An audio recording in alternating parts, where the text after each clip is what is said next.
Hi, good evening, everyone. This feels like my wedding day, and I want to vomit. Uh, welcome to Sell to Survive. We're doing a deep dive into Asian mental health. And I am so excited because this is the first time that I am joining forces with my good friend, Veronica, from The Power of I, to bring you this evening of networking and really getting to know Asian mental health, because it's only like in recent years when this conversation about looking after ourselves, especially within the Asian culture, just started happening. So we are really thrilled to see, not just like, although our conversation tonight will be mainly about our Asian upbringing, but I feel like all ethnicities can relate to this as well. So it's good to see a mixture of people from different ethnicities in the crowd as well. Woohoo! Yes.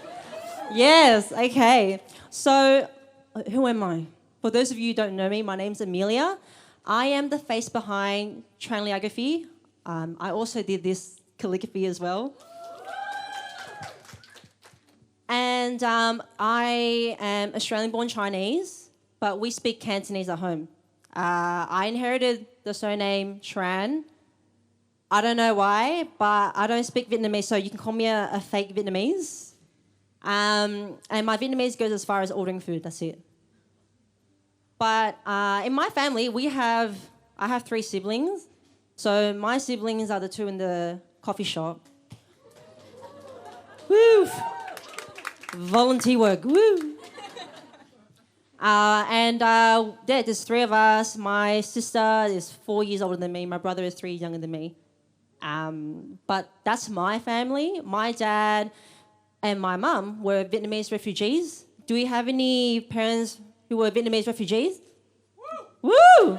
Yes.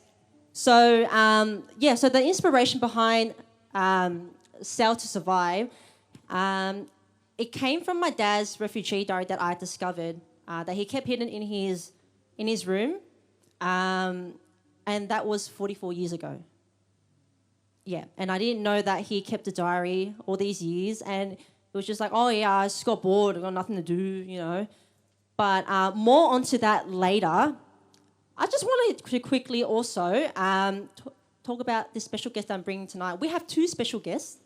One of them is my cousin, HT.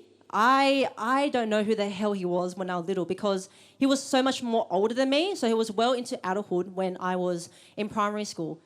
Never really saw him around at family events. I thought it was too cool for me, you know. But it wasn't until in recent years that we started hanging out more together and getting to know who he really is. When I thought I knew who he was, there was so much more to learn, so many layers underneath that. I'm sure you guys, especially if you know HT for years and years, you want to stay around and know more about his story. So that's my cousin. This may or may not turn to a family therapy. This is all recorded.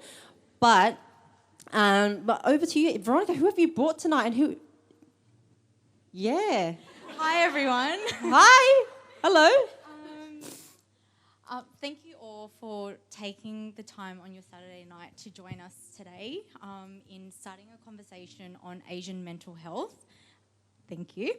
So a little bit about myself. I am the face behind The Power of I, which is a platform that I started earlier this year with the mission of helping people to live a more empowered life by getting to know themselves on a deeper level. So I feel like this event really allows to facilitate that kind of process by encouraging us to reflect on our cultural roots and being able to also reflect on our family history. And I hope that through conversations, the conversations that you'll be hearing tonight, you'll also be inspired to go home and maybe start this conversation with your own family, because I think that a lot of the times the love language in the Asian household is acts of service and communication, especially around emotions, and especially around past difficult times are not usually had, and I'm hoping that tonight it's something that we could hopefully we can break that cycle together. So a little bit about myself. I am Cambodian Australian. In my immediate family, I have myself, my sister Helena. Shout out to her. She's here. My mum and my dad. My parents came from Cambodia in the 1980s as refugees, and they came after the Pol Pot or the Khmer Rouge regime. So for those of you who may not be familiar with that, the Khmer Rouge happened between 1975 to 1979, and it was pretty much a period of mass genocide because it was a dictatorship at the time. They were trying to promote communism, and so anyone who had creative talents, anyone who were intelligent, anyone who they thought could potentially overthrow the leader at the time, they were pretty much executed.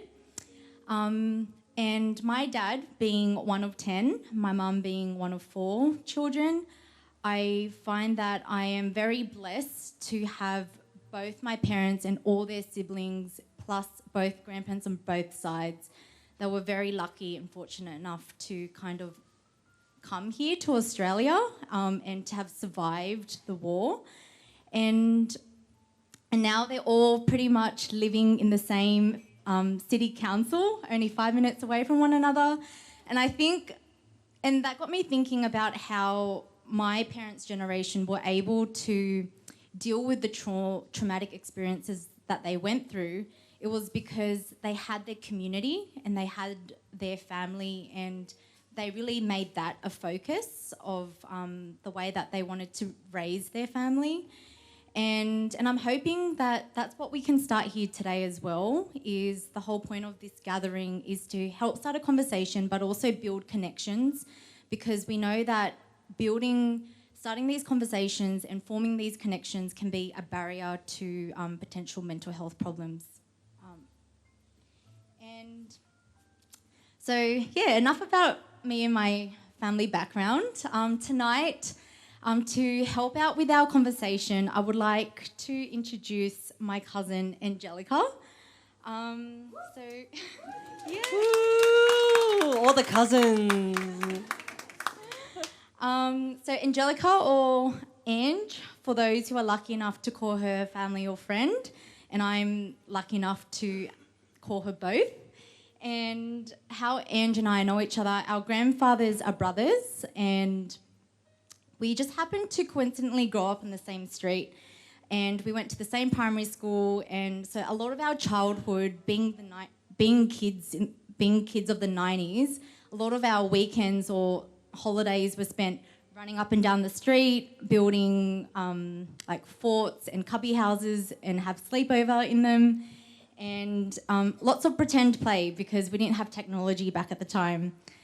But I think despite the physical proximity that Ange and I had growing up, I think what makes us close in our adulthood is our shared passion for talking about, like, deep diving into conversations about social justice, self-development, and probably also our shared experience of our hard work ethic.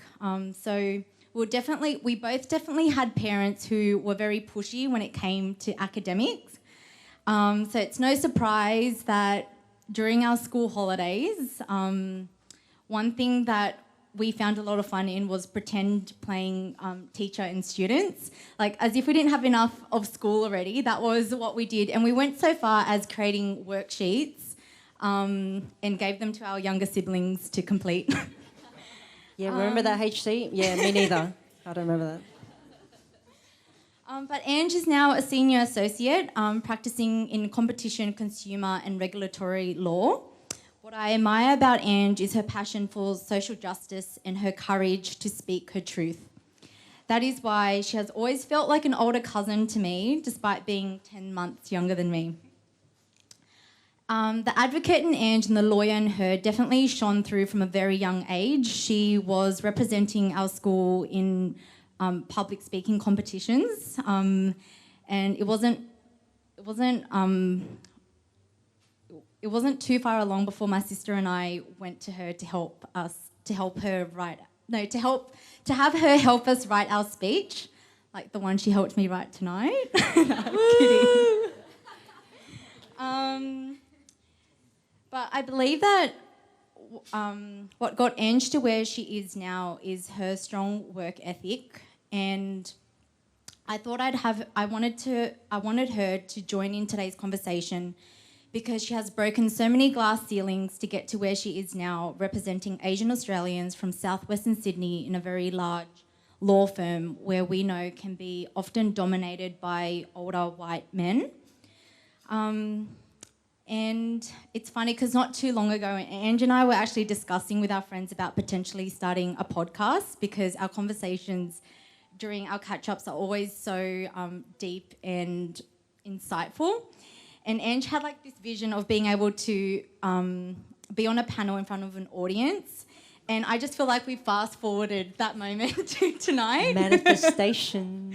Yeah, so now I'm going to hand it... Yeah, so that's it from me. And now I would like to introduce Ange and HT onto the stage. Come on up, guys. Woo! Come on up.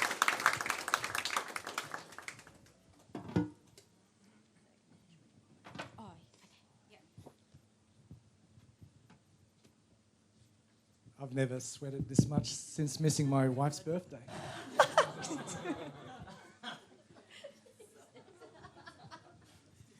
So I would like to begin by acknowledging the traditional owners of the land on which we meet today, the Darug people and the Darug Nation, and pay respects to their elders of past and present. I extend that respect to Aboriginal and Torres Strait Islander peoples joining us here today. Oh, we forgot about the housekeeping rules. The toilet is just down the hallway to your right-hand side. If you, at any time of the night, if you need to leave, feel free to step out as well. But other than that, let's get started. Hey, let's get into this family therapy that you're about to witness. But before we do that, I have someone to introduce. Yes, another special guest. He's not here tonight. It's my dad. So, in that case, I will show you a video. 呢個4個字係我個大佬諗出嚟嘅嗱，我渡海救生就係呢度啦。1979年6月2日，我哋開始坐船，只有尋求自由啫，就咁樣不惜代價。救死一生叫做，你出去唔知生死，但係揾咗將來咯，我揾咗我將來嗰個求生，係咪啊？係，你越南都係一條死路。 佢有一條死路，一係捉你當兵，得勝犧牲救你出嚟，係好彩去到另一個國家，唔好彩咪死咗咯。咁樣體感到而家你呢個睇法有冇變？冇變喎，而家我嚟到呢個澳洲國家嘅話咧，我就要珍惜一切，咁辛苦啲走到出嚟，係咪啊？你嗰年代咧，即係冇乜人寫日記嘅，係咪啊？係啊。係咪得你一個寫日記？冇㗎，係我得我嗰度寫啫。你喺南面我喺南面17個月，冇鎖匙冇嘢做，食麵瞓唔食，你點樣打發啲時間啫？我就諗起不如寫個日記啦。日日都有事發生，日日有人去大三個國家定居㗎嘛。啊，總之每日發生咩事我都寫低。我寄一封信俾屋企，寄一封信俾朋友，我都會寫低。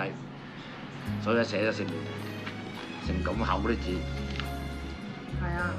係啊，我將一切寫低嘅話咧，由頭到尾寫低嘅話咧，可能將來俾我啲子孫睇下，下一代知道越南淪陷之後，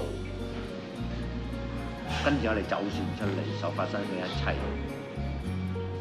喺南面點點滴滴嘅生活記載落嚟。問翻我，可能我都唔記得晒啦，43年啦，44年， 79年而家係23、44年，你唔寫低你點記得嘅？同埋你冇發覺咧？如果你諗你以前一齊走難嗰啲朋友，有啲可能唔願意分享佢自己啲經歷，好似有啲有創傷、有陰影。係。但係你覺得係咪因為你有寫日記嘅習慣，就令到你可以好 open 咁樣去分享你自己啲經歷？係啱，冇錯，幾好個回憶嘅，有時諗翻轉頭係咪啊？重新會走出嚟，一定要珍惜生命，珍惜眼前。世上無難事，只怕有心人。想做乜嘢，一定要有決心，唔怕辛苦、失敗。趌起身，再做多一次添。我偷渡咁樣，一定要成功㗎，千祈唔好放棄，做到成功為止。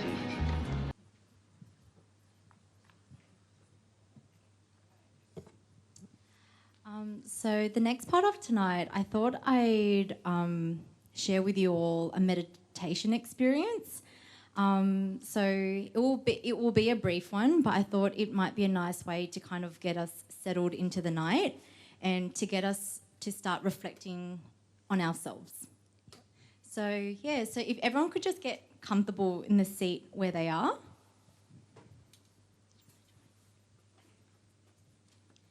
Okay, so I'm just going to invite everyone to take a moment, like if you have anything in your hand, you can like try to get yourself as comfortable as possible, putting anything that you need maybe on the floor, a chair in front of you if you have one. Okay, and I'm just going to invite you all to have your feet planted flat on the ground if possible, so you might just have to shuffle your body forward, and then having your hands gently rested on your lap. And then I'm just going to invite you all now to gently close your eyes and take a moment to just find a little bit of stillness. And drawing your awareness to your breath.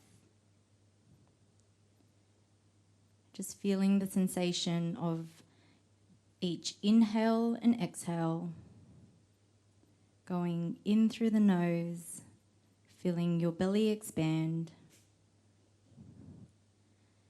And then noticing your body soften with each exhale.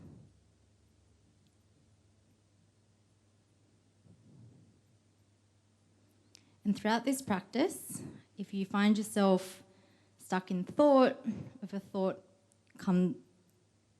you get distracted by a thought, I want you to treat the thought a bit like a cloud, just passing by. Sometimes these clouds and thoughts feel light and fluffy. Sometimes they can come off really dark and intense. But like all clouds, thoughts can be neutral in nature. And you can use your breath as an anchor point to find stillness within.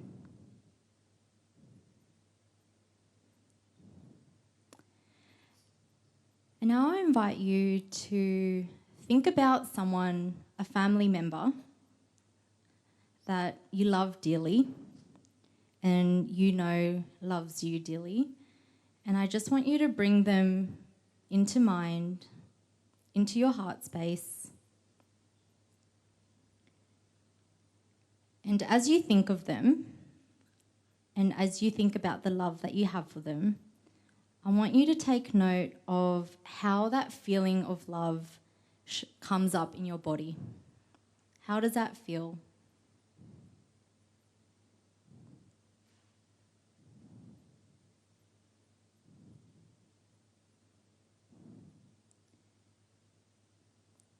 And holding on to that sensation of love, see if you can take a moment to send that love to the person sitting next to you, sitting behind you and in front of you. As we all gather here today to talk about some emotional topics, and we're just going to hold space for one another tonight.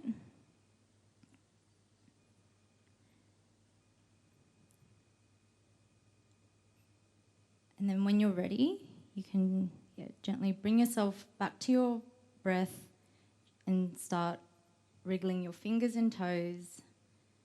And then you can gently open your eyes.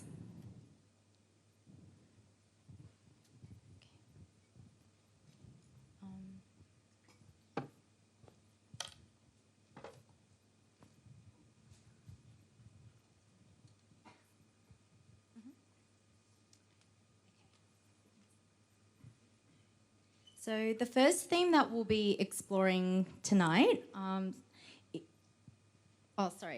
So before we actually start deep diving into our conversation with Ange and HT tonight, as they share their experience of being a child of Asian immigrant parents, we wanted to go over three main themes that we hope to get you all reflecting on in tonight's chat. I think the beautiful thing about exploring themes is that it helps validate and normalise whatever experiences we are going through. As Ange and HT share their story, I encourage you to reflect on the themes that come up and how these themes may have come up in your own life. We all go through shared experiences, just coloured in different ways. So storytelling allows our experiences to be heard and can be a healing experience. If you find that you have not really had the chance to have a conversation with your parents about knowing their life experience, I hope today's conversation will inspire you to do so. Creating a curious, non-judgmental space for the older generations in our family to tell their story can be a healing experience for both them and for you. So the first theme that we'll be exploring is survival and what it means for our parents immigrating from their home country out of the need to survive, and how that's impacted on their parenting towards us, and ultimately how our parents' definition of survival has influenced or challenged our evolved definition of survival. For example, the privilege of not having to go through war and poverty has often given us a lot more room to have the creative freedom to live a more fulfilling life rather than the one merely out of the need to survive. Yeah, and I think that was very evident. Like, my dad has always been so open about the atrocities of war. Like, this is heavy stuff. Like, there's cannibalism on boats. For those of you who have parents who've gone through the rough journey of being on the waters, fleeing, you don't know if you're going to make it or not. And yet, to my surprise, like, despite him being so open about his experiences, like, his definition, I think most of our parents saw survival as securing your future. That's why they want you to get a stable job, they want you to do the 9 to 5, because I feel like this is something that might be hard for us to understand as second generation children of immigrant parents. And this is something that also Ange, I'm sure, can relate to. Like, having a white-collar job is a privilege. And there's nothing to, I guess, complain about, which brings us to something that we call, well, apparently I coined the term comparison struggle. And it could be something so simple as, like, you're coming home from school and you go to your parents, I'm tired. And then you know what your mum would say? You're tired. You don't know what tired is. You have to cook dinner? No, you're not tired. You shouldn't be tired. Like, why are you complaining? So this is something that I'm sure the majority of us have experienced, and then it makes us feel somewhat like our experiences are invalid, which is something that we want to take a deep dive into as well. But yeah, I feel like most of our struggles are internal, right? Like, you can't really see it physically, whereas our parents, like, did laborious jobs, you know, so they traded their time for money. Mm-hmm. But these days it's so different, and this is where, like, I guess HT can shed some light into that as well. Firstly, I know there's it's always deep and sad stories and stuff that I've learned from my dad. Even I caught up with him yesterday, it was his birthday, but it was just great to see him retell some of the stories and the timeline in a light, and he's more happy now. It's like he's kind of like healed himself in some ways. And for me, I like to keep things light and fun, and just hearing that song that we grew up always bring a tear to our eyes, because that was a song of survival for us. But just hearing my uncle say those words was inspiring. And I must say, the clothes that we got there were from the Salvation Army and St. Paul's. I think there were a few years back we were still wearing, it was in the 80s and we were wearing 70s clothing. The hairstyle looked like it was, not Van Halen, it was Tran-Halen. Stop. Please stop with the dad jokes. But I'm sorry. Yeah, that's all right, man. But you were on the journey as well. Yeah, so... With your uncles. I think, yeah, you guys were born here. I was from a different situation where I was 4.5 years old when we left Vietnam. So I was actually born in Saigon and came over, part of the boat. So there is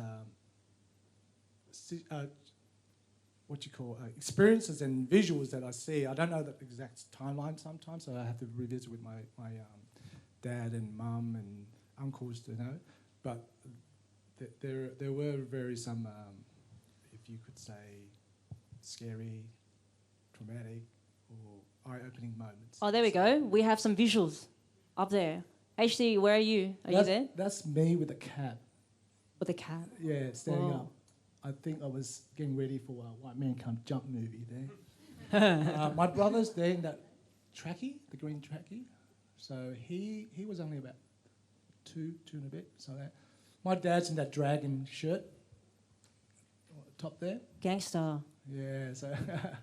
And my dad's on the far right. Yeah, shifty-looking guy. But wow, what a picture. It is. Like, so five uncles, my brother, myself, my dad. More into the comparison struggle, I think this is something that we want to explore more about, because I feel like it's such a new term as well.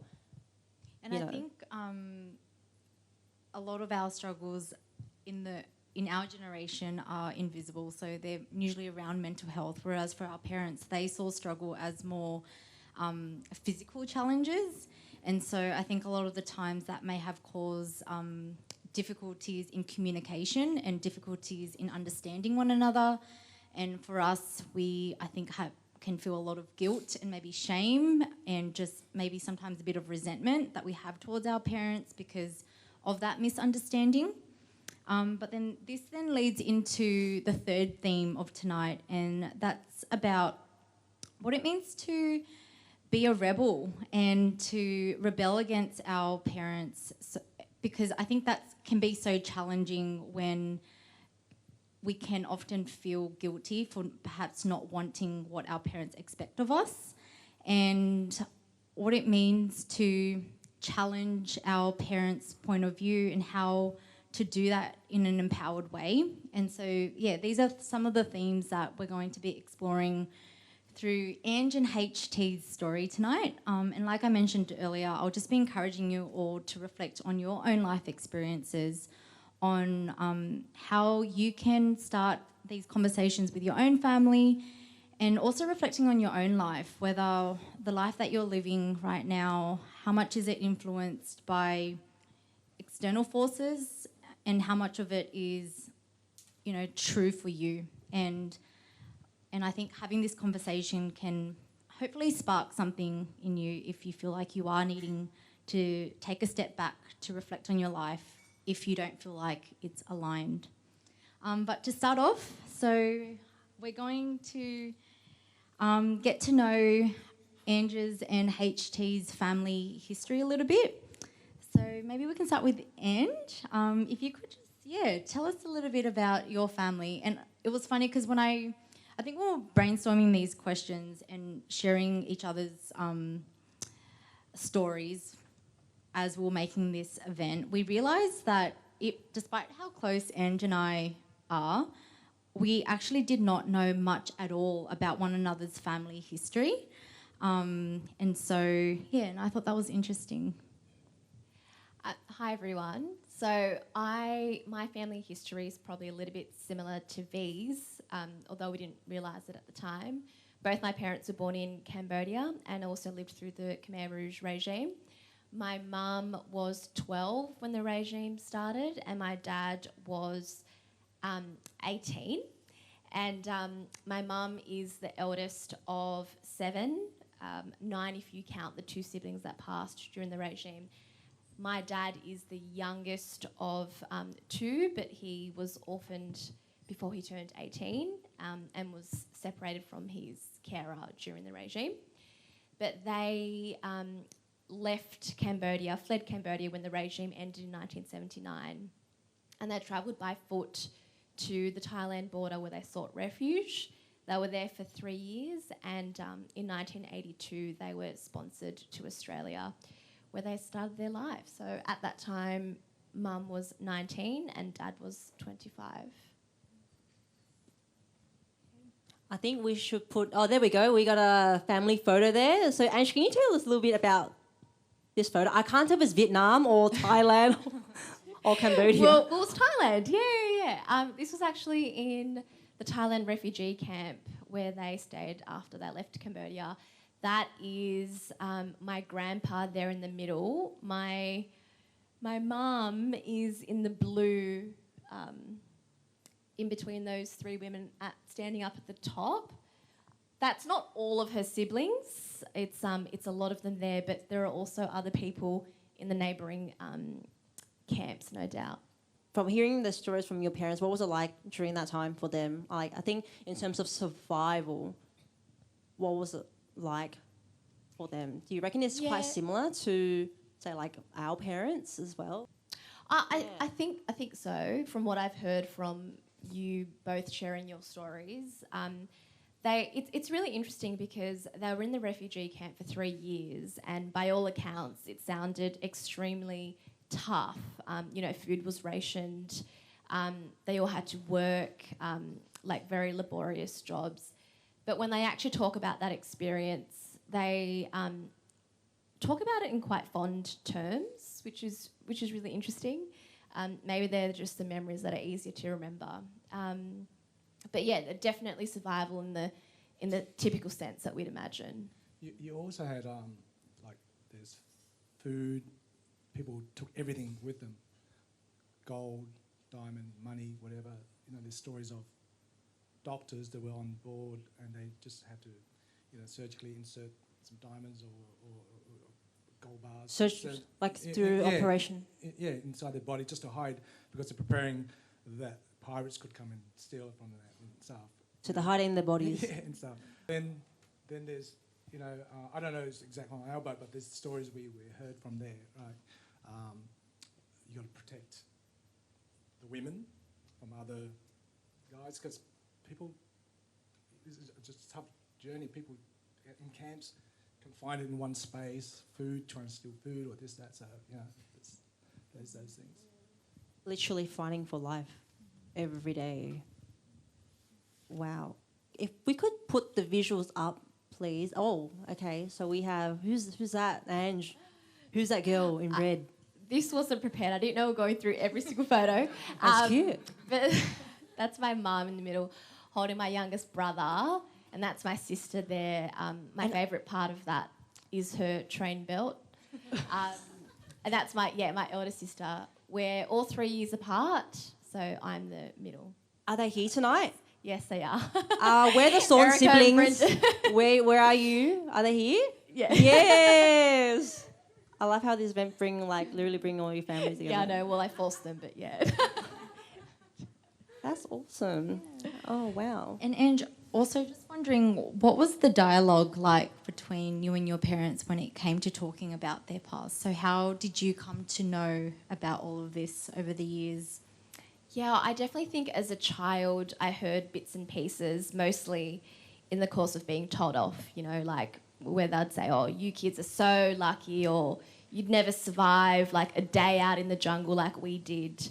But it probably wasn't until I was older that I started piecing together the story. And the dialogue mostly was in the context of, family gatherings, my mum being with all her brothers, and that's when the stories would come out. And they would talk a lot about the facts, exactly what happened, what they did and when, but they definitely didn't talk a lot about how they felt at certain points in their journey. But it was talked about. Okay, yeah, that was very similar to my family as well. And how about you, HT? I know you've already started sharing a little bit about your experience travelling from Vietnam to Australia, but if you could share with us a little bit more about what it was like for you being such a young boy, being part of that boat journey.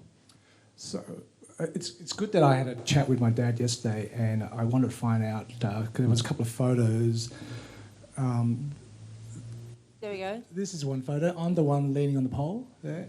Gangster. Taking a break. But my dad was born in Hanoi.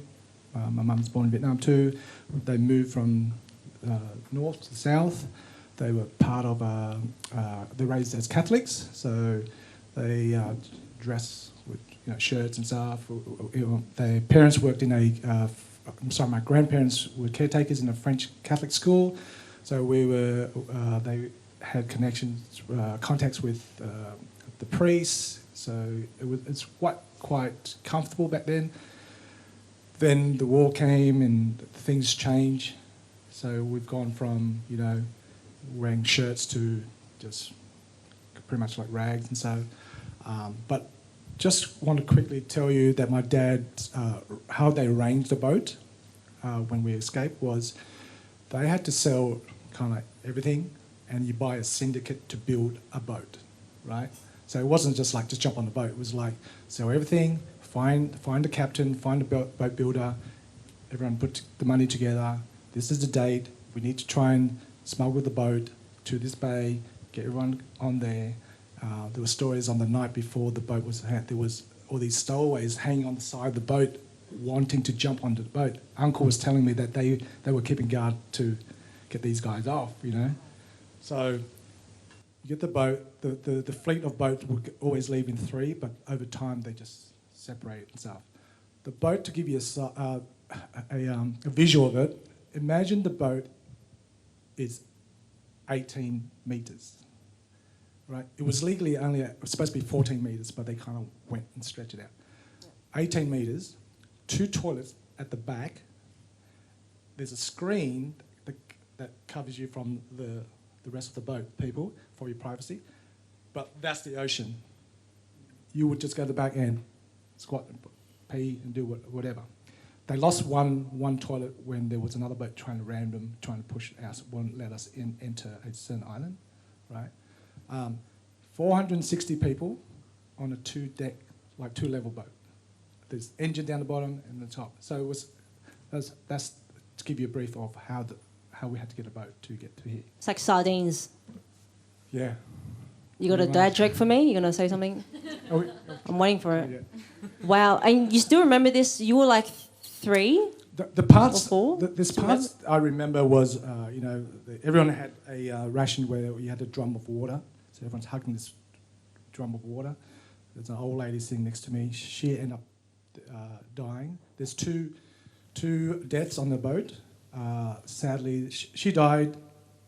I remember her body thrown overboard. They had to circle the boat. And the reason for that, there's 2 reasons. Is superstition, so that the dead body doesn't follow you. It's bad luck. And also creating a whirlpool so that the body stays on the spot and doesn't follow the boat. So the other one is quite sad, where this mother was hugging her son, but died during the sleep. That's a story I heard when I was growing up. I think I'm only crying because it's just like I'm feeling the pain of my parents. So, thanks. But yeah, I'm happy to share that because it's funny. It only hits me now because during the time I saw, oh yeah, this is part of the story growing up and stuff. But and my mum's side, the cousins, was the birth on the boat. So Wow. good thing came out of it. A newborn from there. Yes. Oh. I told you it's family therapy. But I think for me, because being able to read, write, and speak, discovering my dad's journal was a blessing in disguise, because had I not found that journal, I would not be able to appreciate everything. So I think, yeah, like as terrifying as it was, like just picturing all these events in my head, new babies were born. And apparently the baby was born, and because the husband's surname is Ma, or Ma, for those of you who speak Cantonese, because the baby was born at sea, the baby was actually named Ma Hoi Sang. Hoi means sea, and Sang means like new life. So because he was born at sea. In the midst of like, I think all these atrocities, all these like horrific events, new life was born. It gave hope for this as a newborn, and then For sure. everyone just like, okay, it takes a village to raise a child, right? So everyone kind of came together to say, hey, if we can make this child survive, everyone else can survive, you know? Yeah. And also like to take a moment to honor the parents that are here in the room. Can I have a show of hands of the parents who are in the room tonight? Because I'm a parent. Yeah. My family's here at the back. All your kids are here? Yeah. That's amazing. Can we give a round of applause for parents who are in the room tonight? It's not easy talking about these things. Wow, that was heavy. That was really heavy stuff. And that's not it. That's just entree, guys. As tough as it was, fleeing as like a toddler with your younger brother.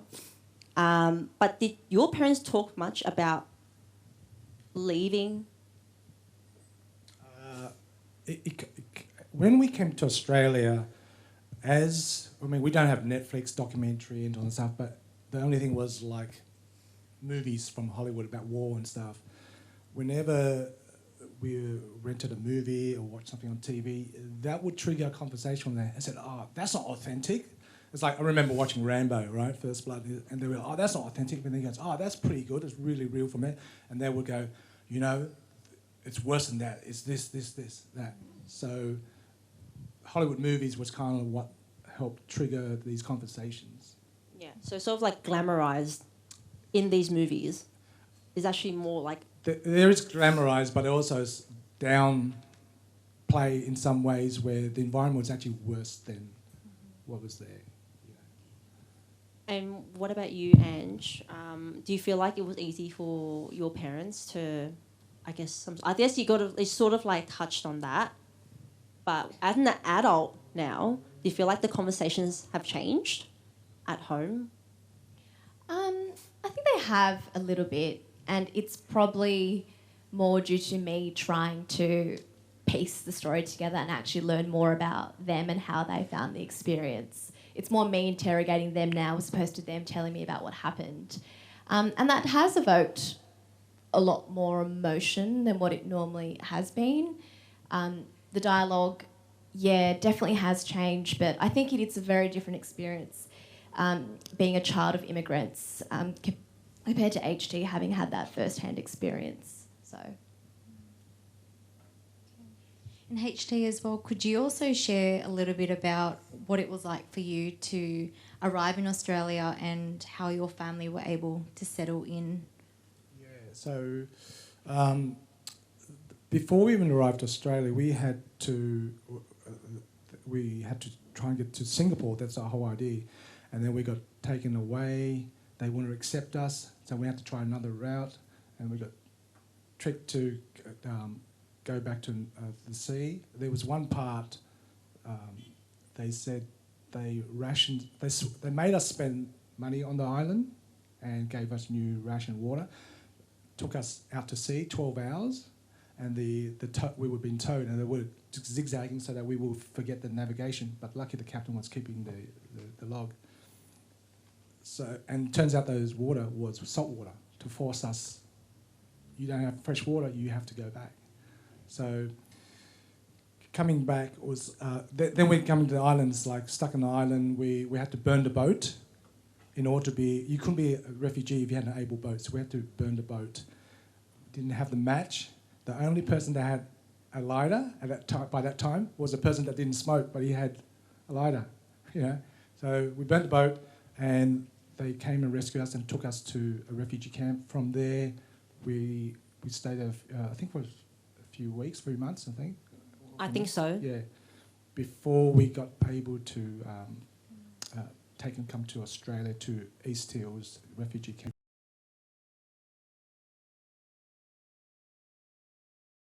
And so, and when you arrived in Australia, what was that? Do you remember much? I know you were so young at the time. I remember flying. Yeah. We flew in the plane and we could see the famous iconic red roofs, Australian houses, red roofs. But this lady, the air hostess, gave me this drink, and I had a drink and I puked straight away. It was orange juice. The orange juice here is so different, right? Now I love that orange juice. That was my first experience of like, what is this country? What's this food? We've got a visual up there. Yeah. That's me, and there's my cousins, my brothers on my left, but you guys were so young. Oh, that's Josephine over there. So there must be 18 years old difference, gap? A lot older. I didn't do the math. So I've lost all my hair, so yeah, I'm a lot older. But yeah, definitely a big gap there. I was very, I guess, even my brother, who was 3 years older than me, we didn't really do a lot of common things together. We got up to mischief when Dad and them were working all the time. Okay. That brings me to a picture that I want to show, and it's this one. Growing up, I didn't know much about you, but the one thing I knew was that you love basketball. I guess as you're rebuilding your life in Australia with six uncles, sorry. When you grow up in a household with my mother and my dad separated as soon as they arrived to Australia, you only get disciplined by those boys. And you're like a sponge, you only absorb what you see. So I found sport in a way, because my uncle, Vin there, my late uncle there, God bless him, he's like a brother to me. He got me into basketball, we played together, that's in Melbourne. And it kept me, I guess, away from drugs. When the 90s, the triads were there, you know. So sport was able to let me identify and differentiate between the good and the ugly, you know.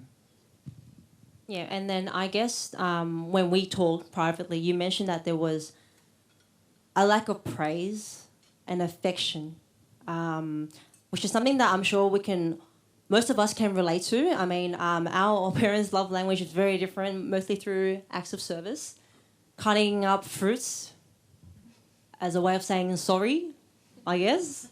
And, your mum eating the old rice so you can eat the new rice. You were raised in a household which is full of men, no maternal figure. So how did that sort of impact their parenting towards you?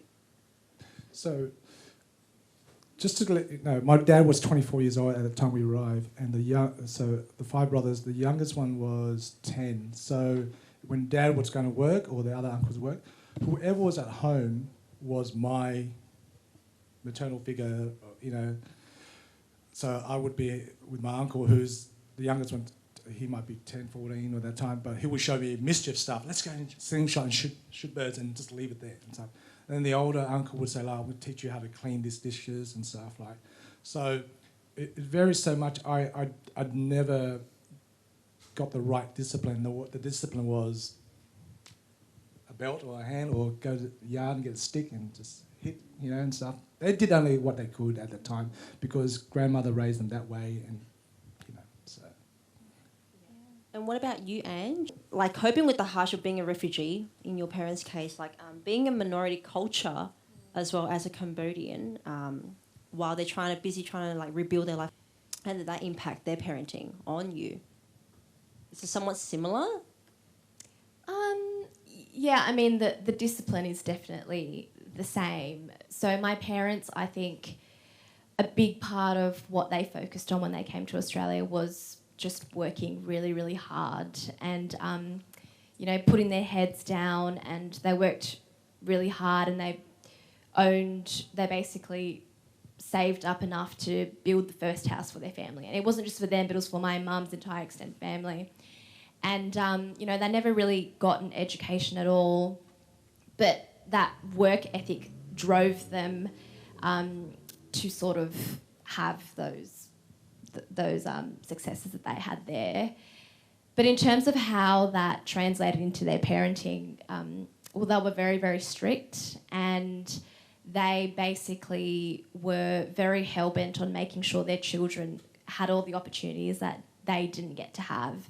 And so it meant that education was a key, was a central part of my upbringing, and V also touched on this as well.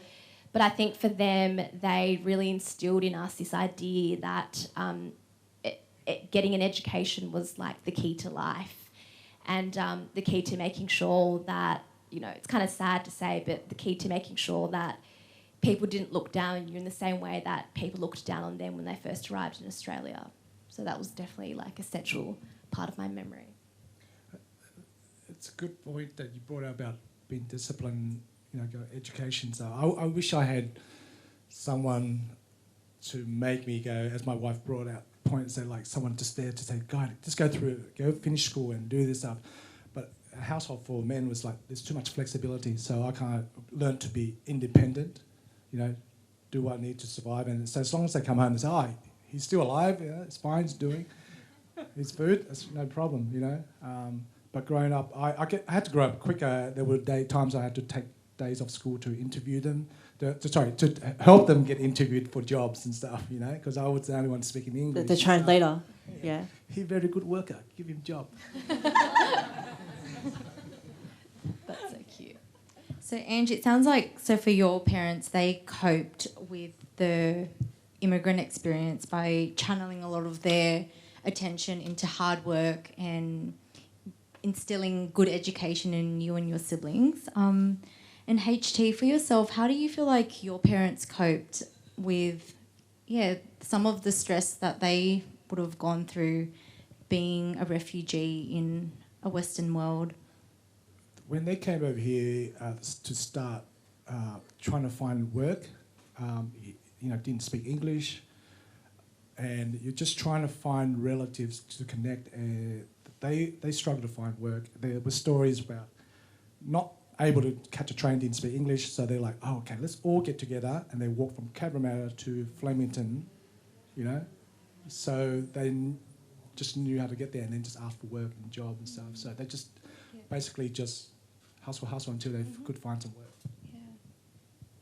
Yeah, and I think that's something that's very relatable, is that our parents were able to survive because they really did put all their attention into just hustling hard to get food on the table and to provide for us. And I wonder how that may have influenced the comparison struggle within each of your family. So, Ange, is that something that you experienced growing up, the comparison struggle of that? Ange, maybe this picture might help. Yeah. That's a big trophy. The reason I actually shared this is not because I was trying to show off how good I was. You can flex. But I shared I shared it because this is probably the one avenue growing up that I remember that my parents were, had a lot of pride, and, bringing out the camera to take a picture of the trophies was just such a big deal to them. My dad once lined up all the trophies on a table and just took a picture of it. But while they could probably, really appreciate that and did so through taking photos and whatnot, I think where I've probably experienced the comparison struggle most is more just my parents not quite appreciating some of the struggles that I would have felt as a child, but also as an adult. And there's one memory that stays with me. I was probably about the same age as I was in that picture, but I was at school, and a teacher had commented and said that, I looked sad and really stressed.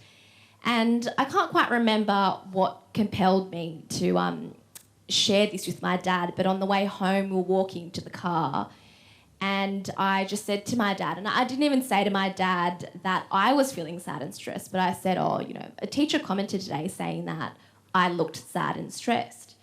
And my dad was, as you'd expect, you're in year 3, what could you possibly be stressed about? Why are you even sad? What is there to be sad about? And the conversation was kind of shut down then. And I don't think I really knew how to respond, but I definitely remember my parents not quite appreciating mental health. And that concept, as we were saying, is actually quite a recent concept for our communities. But even in, today's world, when I go to them about, issues that I have at work or in relationships, it's just they cannot appreciate exactly how it might feel, because for them, relationships and work just took on such a different meaning at their time when they were struggling through this. So I think that's probably where I've experienced the comparison struggle most. Yeah. Mm-hmm. Even in that comparison, you've getting the trophy in there, and it's great. I played basketball and I had all these trophies, and I didn't get any congratulations on that stuff. I think they were busy working and stuff, and not the average kid would have 240 trophies. For what it's worth, I don't think my parents said congratulations either. They just said, put on the table, let's take a photo. Right. And they're like, oh, yeah, basketball, we know where basketball goes. And so it wasn't about basketball, it was just about, I just want to do something, achieve something, and just have communication. We just say, hey, well done, let's have a celebration stuff. And, it wasn't there because they're busy working, and, I think it's wanting to be seen. I think every kid just wants to know that. But what's surprising is when there's a party and there's gathering, they're happy to, say, hey, here's my son, here's his achievement. But when it's one-on-one, it wasn't there. I'd rather have that one-on-one congratulations than the whole public, and that's where I think that in our culture we need more of that. So awkward for them. Like my mum did not give a crap about me doing calligraphy because she was like, oh, she's just having fun. I kid you not, my siblings know this too. My mum did not praise me or anything until I landed a gig with Prada. And then she goes, oh, I have a Prada bag, take it to your gig. And I'm like, I'm there to write. I'm not there to flex, Mum. I'm Kmart girl. Okay? I just lost it. I go, why do you care now? Why do you care now? And I feel like now I can say that for me as a parent, I think showing up is so important for your kids. My parents never really went to my end of year school concerts, so as a parent now, I feel like it's really important to have these conversations, especially if you're a new parent. And I just want to let you guys know that you're already making a change. Having that seed is planted in you that you want to become a better parent. You want to shop for your kids, and showing up really matters. I'm telling you, it's family therapy right now. Okay, and I never tell my sister this. My sister's right here. My sister plays basketball, and that's how I met V and Ange and Wendy, who's in the crowd as well, and Helena. And I just remember just one conversation that I was over my parents and we're having dinner, and I go to my parents, I'm gonna go watch Joe play basketball, and then come back, and then the first thing they say is, oh, did you lose? That's just triggered me so much, the inner parent in me, and I just snapped and I said, all you care about is losing. Why do you say these things? It's not normal to say these things to your kid.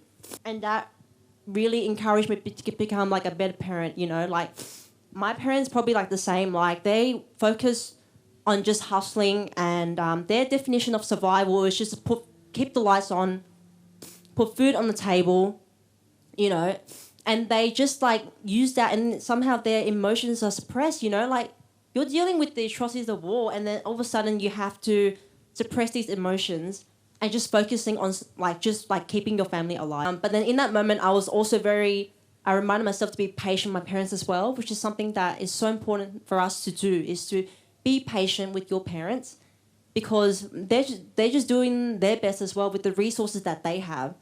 And I guess going forth, like with the resources, especially for parents here tonight, bring that with you as well to your homes. And it's, you know, it's each stage in our lives. We've gone from a young boy or girl, and then high school, college, then getting married, and then having kids. It's always going to improve, and your communication will rekindle with your parents. It won't be too late, because I'm speaking more with my parents now as an adult, expressing my views and allow them to express their views. And I remember saying to my dad and mum, I said, doesn't matter whatever happens between the two of you and stuff, it's okay by me. Let's just make sure you show your love that you didn't as much physically, you know, emotionally with me, but show it through my kids. It's just going to make the next generation better and better. Yeah.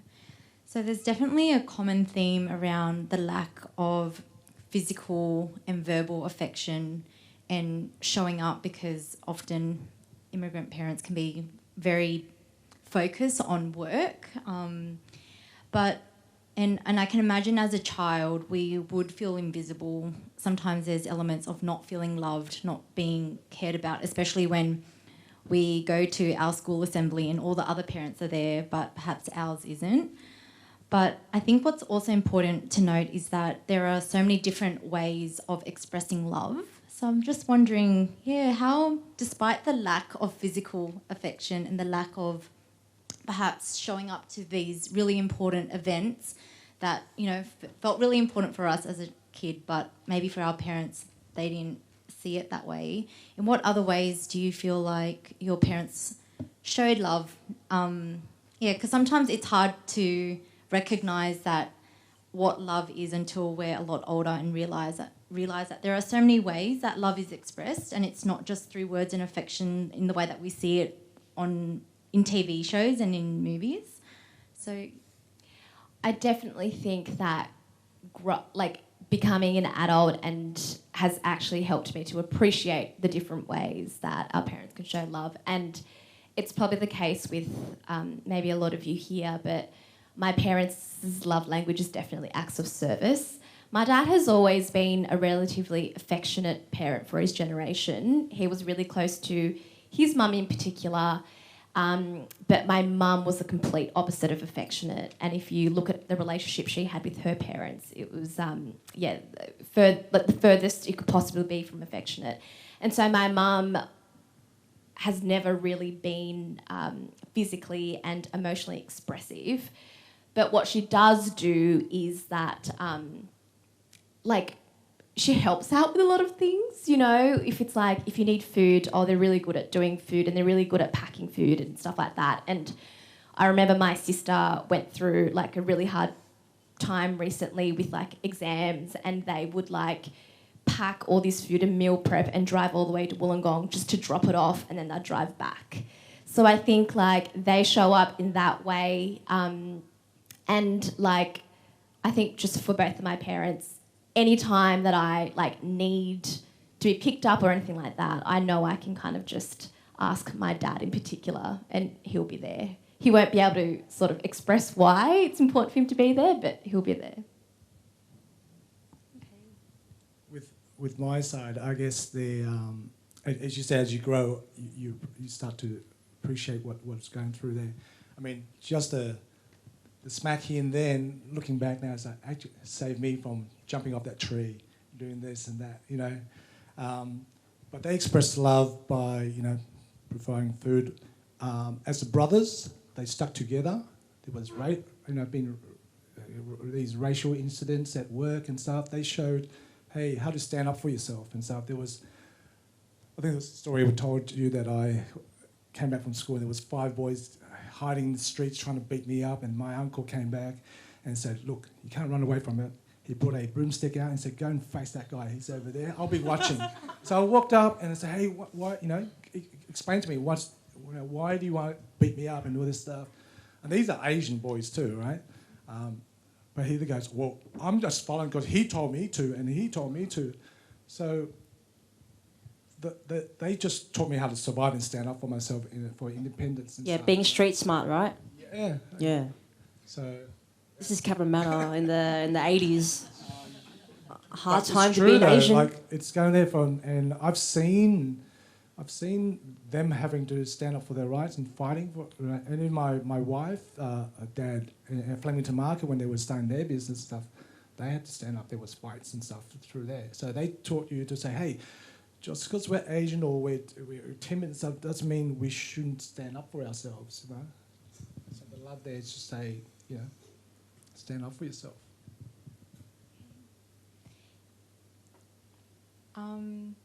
Shifting gears a little bit. Yeah. By the way, you know me, some jokes come into my head. I want to share it. Say it. Go, say it. Their love was they used the C word commitment, right? And I like to use the C word. I want more cuddles, communications from them. Yeah, we do. Cuddles. Is that a joke? No, it's true. I want more cuddles. That's the love. Normalize cuddling. And now our parents want to cuddle all the time, huh? They want to hug us and like take selfies. They do. What's that all about? They do. All right. I think, yeah, we're going to shift gears a little bit. Yeah? Shall we? Yeah. So I'm wondering if there were any conflict between what your parents wanted of you and what you wanted for yourself. Ooh. I don't. It's actually not that dramatic. I think there were definitely points, and probably when I was in my 20s, I did a lot of travel, and I, for example, like I went on exchange for a year, and I also. Sorry, I could just see my friend. He's anticipating exactly what I'm going to say. But I also volunteered, quite a bit. Like I travelled to India 3 times, but a lot of people know that. But anyway, my parents at the time, all they wanted me to do was study, save money, get a job and buy a house. And they actually saw me travelling, especially like this exchange, as quite irresponsible. And, I felt at times I actually kind of like used it against me a bit. Like they'd always be like, oh, out of everyone in the family, and you've travelled the most. Like we haven't even travelled. And so I think there was definitely that conflict there. They always wanted me to, stop travelling. Even though they ultimately came around in the end, I know if they had it their way, I would have done like a lot less travel. Probably still wouldn't be able to afford a house because it's Sydney, but that was probably like the one conflict. How did you navigate the conflict? I think growing up, even as a child, I would never really want to take no for an answer. And I think that made me very, very determined. I don't know if it was just, because of how I was brought up, or maybe I saw how it failed for my sister so miserably every time she got a no, and she would just, barge off and not talk to my parents for a few days. But I think I navigated that conflict where if there was something that I wanted to do and my parents, weren't happy in some way, I would always really try to be a bit strategic about it and try to appeal to their senses.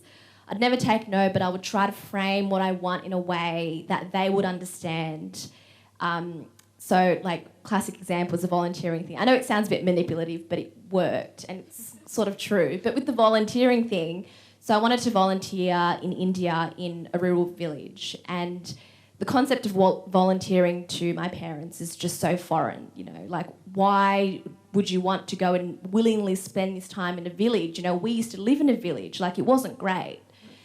That's what they said. But I actually, how I framed it was to try to appeal to their logic and what matters to them. And I actually said to them, and I said, look, next year I'm going to be applying for all these jobs, and it's really competitive, and I really need this job. And this volunteering gig is going to look really great on my resume and help me get this great job you want me to have. And I actually think it worked. They came around to it, but I think that's how I managed it. Just tried to communicate with them and appeal to what they thought was logical. And that's why Ange is a lawyer.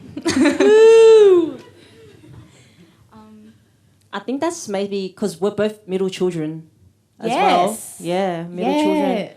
I think it's the lion in us, I guess. For me, in my family, and I think my siblings can agree with this, I am the more vocal one. I'm not like afraid to speak up about, and I guess I see some of myself in you as well. Oh, really?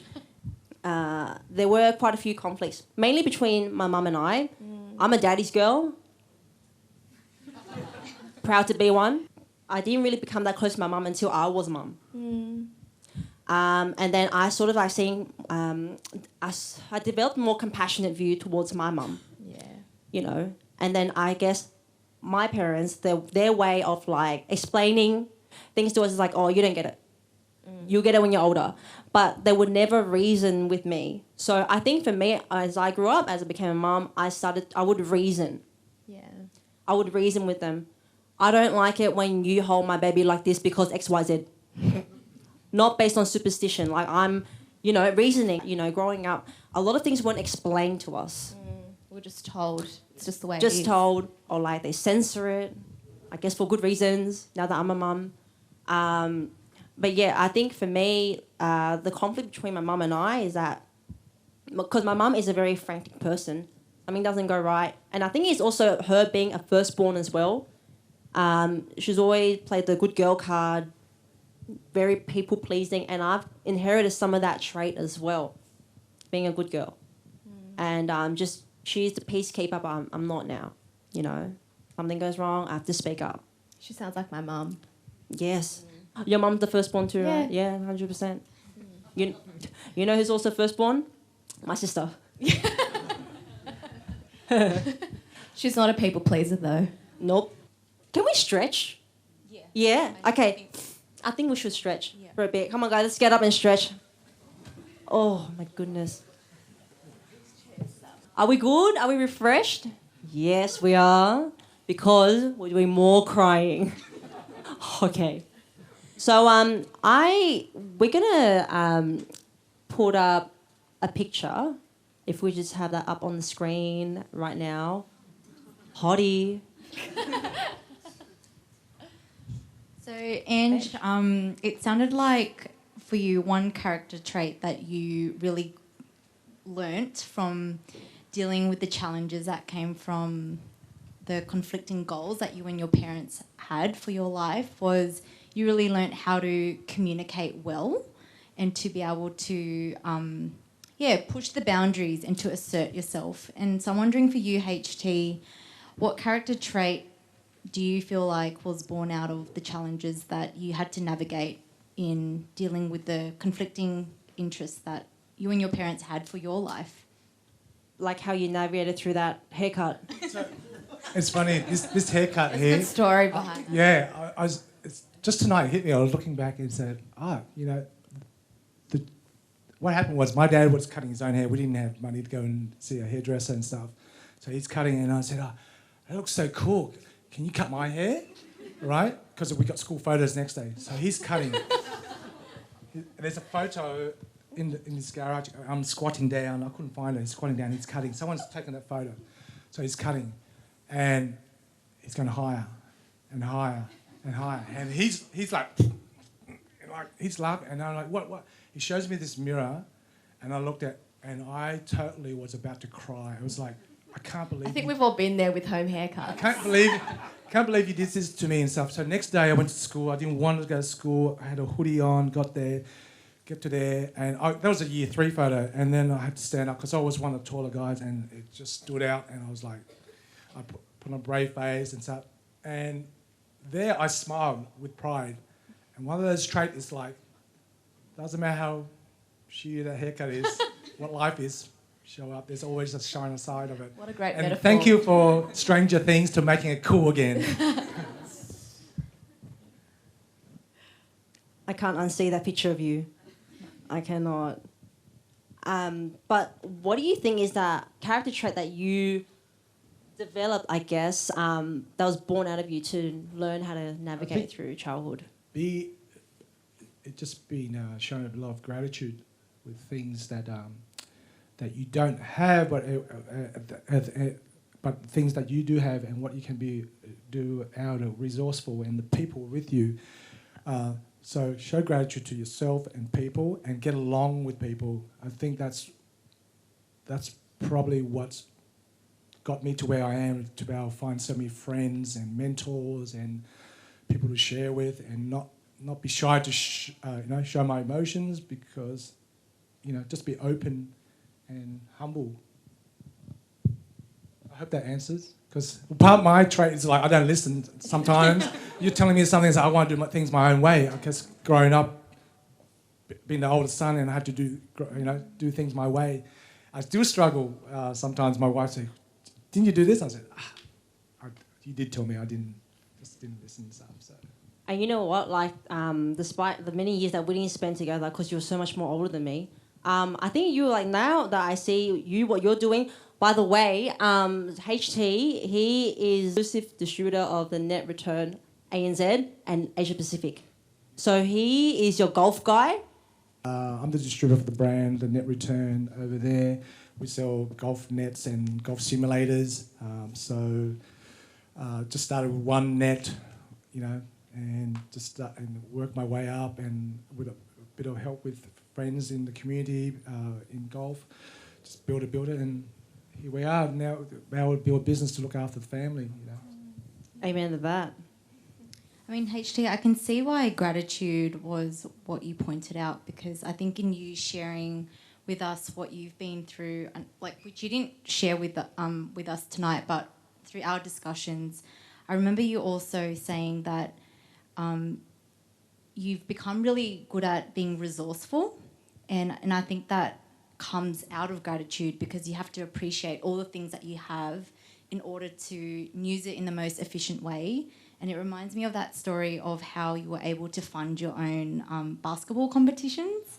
Yeah, do you want to share that with everyone? So, and it comes from the upbringing where, my uncles and dad didn't have cars, so you had to borrow or use and to get by. So the story was, I played basketball. I was fortunate enough to play with Ruben, a friend, good dear friend of mine. He was a few years older than me, but they welcomed me to the team and nurtured me up to become a better player. So I trained and made to this regional team at Year 8, but you had to pay your own way to get there, and you had to sell raffle tickets. And I thought, okay, I can sell these raffle tickets, no problem, and getting this, but then I wouldn't have money to spend, because I couldn't ask my dad and dad for money. So I went to the local sports shop in Cabramatta, who was sponsoring some of our teams, and I said, "Hey, do you mind sponsoring something for me? And do you have any stock that you don't have that I can take?" So he said, "Oh yeah, why don't we do a pair of shoes to sponsor, and then also there's all these posters." So I went and grabbed these posters. I couldn't take these posters, so I went and grabbed some cardboard boxes, masking tape, cut the string strap so it became like a holder, and slid all these posters. Unsellable posters, apparently. Yeah, unsellable. Yeah. Left those. I took to school, sat under the tree, trying to sell it, and I started selling these posters. And they were like $5, $10, $15 on top of the raffle tickets. Then I said, okay, let's go to talk to this principal. I went to talk to the principal, actually the vice principal, and just before the recess announcement, he made him to do announcement that I'll be selling these posters and stuff underneath the fig tree. Next thing, there's a line up there, and I was like, I'm selling this. So I got to a point where I couldn't eat lunch, so I did my first Uber eating. I paid a friend to go to the canteen, pay for his a sausage roll in the roll, and my pie, and I would eat, and he would count the money for me and then commission. Shame you didn't come up with the Uber Eats idea then. But so I had to raise $500. By the end of it, I raised just under $900 with spending money. And how old were you then? I was 14. Passion, hustle, and just you'll find a way. I don't know. Well, I guess with that being said, being resourceful, do you think like that's something that you learned watching your uncles on the Malaysian island? Like they learn to make hammocks, go fishing as well. Do you think? It wasn't going fishing. It was like they were stuck on the island, and they're like, okay, we're going to run out of food now. What do we do? So they caught some prawns, and then there's some fish and some clams, And then out of that, you've eaten that, there's leftovers, the waste it starts to create smell, right? And then there was goannas on the island, so they would use that and create traps to catch a goanna so they could cook it and eat it. I heard they make congee. I've eaten No joke, goanna. they make I've goanna eaten congee. Right? And they were like, oh, you know, they got the blood there, they had a couple of cans of Pepsi, they mixed it, they said, good for your iron. You know, so you couldn't drink the blood straight away, but it's like iron, and they mixed it up. And I could see them then going up the tree, catching the snakes, you know, so whatever you could. So being resourceful growing up, that's probably why my mum, she's not in the crowd, but my sisters, my mum got remarried and had 2 lovely sisters now, right? All parents hoard these things, right? We can use it one day. And that's a trait that I'm finding not to do too, you know. It's like, on top of the role modelling that you witnessed growing up in becoming resourceful, it also sounded like you, even though you weren't being supported, like your parents didn't want to go watch your basketball games. They didn't even know about the competitions apparently, and you couldn't get to the destination, and that's kind of what pushed your creativity to become resourceful and to be able to fund your own trips. Yeah. So I guess that's how I guess diamonds are made under pressure, and how character strengths can be born out of hardship. I remember you mentioned about the diamonds being out of pressure. A raw diamond doesn't look that pretty, isn't it? But the more cuts and chips and you get it shines more. So I think in life, when you can just deal with little things and just chip away, eventually you'll become a diamond yourself, you know. That's so nice. Yeah. I don't sell jewellery, okay? If I did, I'd call it Bling Lee.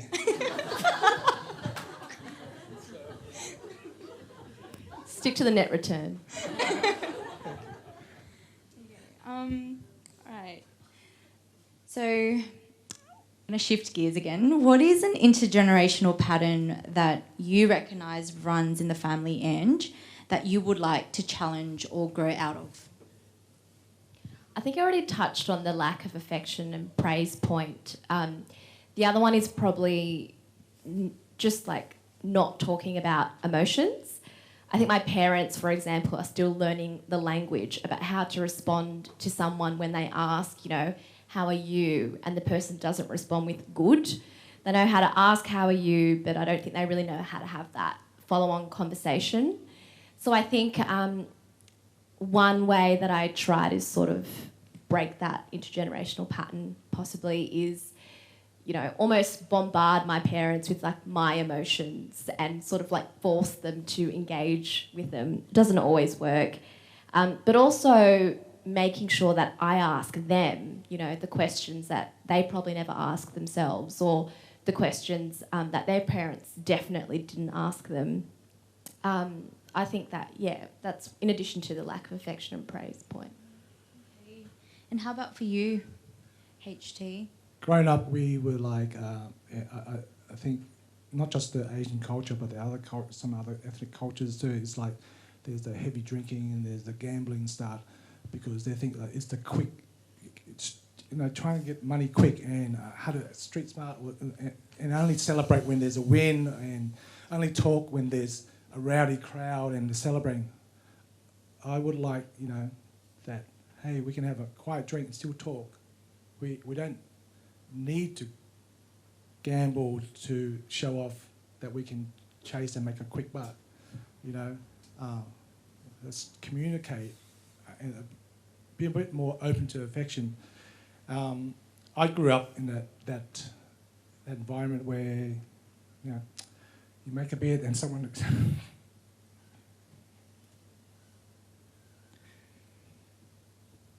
I mean, I love sharing through things, but it gets to a point where I've got a family too, so the money doesn't just come out like that. You've got to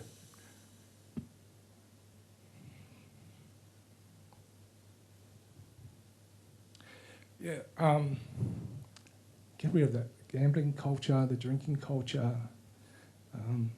Talk to your kids. But I feel good now as an adult because I'm talking with my parents a bit more. I'm just crying because I'm just reflecting a little bit back. But I'm happier than I ever been and stuff. I've got 3 beautiful kids and a wife, 2 dogs and stuff. You know. No, we don't eat them. The dogs or... Just kidding. Chow Min is actually Chow Min, no? Are they your dogs' names? Squidgy and Pixel. Yeah, stop trying to chase work hard and work stupidly to make a living, right? Because our parents tell us, just start by living. I think that will make it easier. And just to add on that, like living or thinking about retirement is something that our parents now think about, but it's something that you should be thinking about when you're young. Like, they didn't know how to live. Our parents didn't know how to live. They just knew that. They just existed. They had to keep the lights on, put the food on the table, make sure the kids are fed. But yeah, like me personally, like now that my parents, I call them their baby, it's their grandchild. Now that I see this joy, this glow in them, and really learning how to live as well, because they had to grow up so quickly because of war, famine, you know. Often just living for the future. I think they really struggled to just live in the moment, to be present. Yeah. My dad used to he hates people who take photos when they're about to eat. Now, my dad's the one who takes pictures of food when we're about to eat. It's funny because they're just learning how to live in the moment, you know. I married a Filipino, and Filipinos, they love taking photos when the food's coming out. Woohoo! Filipinos in the room. My parents are restaurant owners, and this pisses us off so much. We're standing there with the food, and they're like, "Oh, picture, you know, taking pictures of the food, and they don't remember what they order. But now that, like, this was a trait that I did not like at all when I started dating my husband. Like, why do you guys kiss so much? Why do you guys like take photos so much? And then it wasn't until we had like a passing in the family, and then we're trying to find photos. I'm like, why is it so hard to find a picture of me and this uncle? And from like little moments like that, from experience like that, a death in the family, it allowed me to realize that we have to live in the moment, you know? Yeah, it looks stupid, you know, taking photos when the food's coming out, but the message behind that is just beyond my comprehension, you know, trying to find a photo with a loved one. I guess that's kind of like my point of view when it comes to breaking that, an intergenerational pattern as well, like the love and affection 100%, but also living in the moment really, and live your life like you're not just born to pay bills, and as a parent, like, you don't put your life on hold just because you have a kid. You got mums and dads here, and you guys have chosen to spend your Saturday nights with us. Yeah. What the heck, you should have been like at home doing something else, you know, hanging with your friends, go to a wedding or a party, but you're here because you want to be here. Some of you came with your partners, you know, they're really come, oh, but it's free. Yeah, okay, I'll come. You know, and that's just so heartwarming to see. And there's like various age groups as well. I see the millennials. I'm going through the list and I see hotmail.com. I know that we've hit the right people, but to see... I still have a Hotmail account. I saw like a big pond. No judgment here. Did you see Yahoo? Yahoo! What do your parents think about where you are in your life right now? That's what I want to know.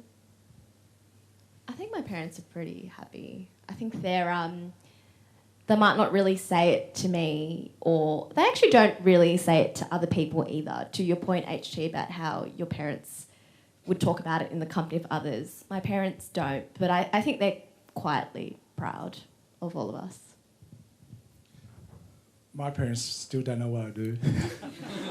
Seriously, My parents don't either. I never said that. I think they got to a point where they were like, oh, I think he's a professional golfer. I was like, no, I got the worst handicap. Oh, he's a fitness gym. He works in gym or something like that. As long as they're like, he's healthy, he's happy, he's alive, and I think, and he's got friends, and he's open to talk, and he's giving me a hug, you know, and saying hello, come visit. I think that's a winner for them. They just want us to survive, right? And we're alive. So. That's it. Being a parent, just keeping your kids alive. Half the time you don't know what you're doing. for those who are in the room tonight, like what, if you were to give a piece of advice to children of immigrant parents, what would that be? You know, especially those who've gone through a similar experience as you, HD, and Angelica, you know, someone who was born in Australia and someone who became an Australian citizen. What would you say to them? I think that comes back to the word gratitude and stuff. There's, you know, I have a cold shower. Well, not really cold shower just for fitness. It's more like at the end of my hot shower, I would turn on for 2 minutes cold. It's still in the middle of winter, right? But it's more like showing, hey, gratitude, what do you have? Be humble. The cold shower to say, it's better than not having water, you know? So for me, it's just that part there every day to remind myself. And I like to be lighthearted. So if I was going to give someone a tip to say, hey, in life, be humorous. Be funny. Take the light a bit on the easiest, lighter side of things. You know, be humorous. Be humble. What you do. I'm not perfect. I still struggle to try to do these things, but it's just a guideline for myself. Be helpful, because you never know when you can help someone that could help someone else and stuff. And I guess a bit of humility, you know, and that's maybe why our families could survive together as a community. Once we arrived to Australia, people go, are you scared of water and all that stuff? I said, no, I'm not scared of water, but once I came to Australian shores, that was my last swim. That was it. Yeah, my sibling and I were talking about her. Maybe we should take our dad on a cruise for 2 weeks, see what happens. As I mentioned before, the inspiration behind Sail to Survive, there's these words were actually taken from my dad's diary.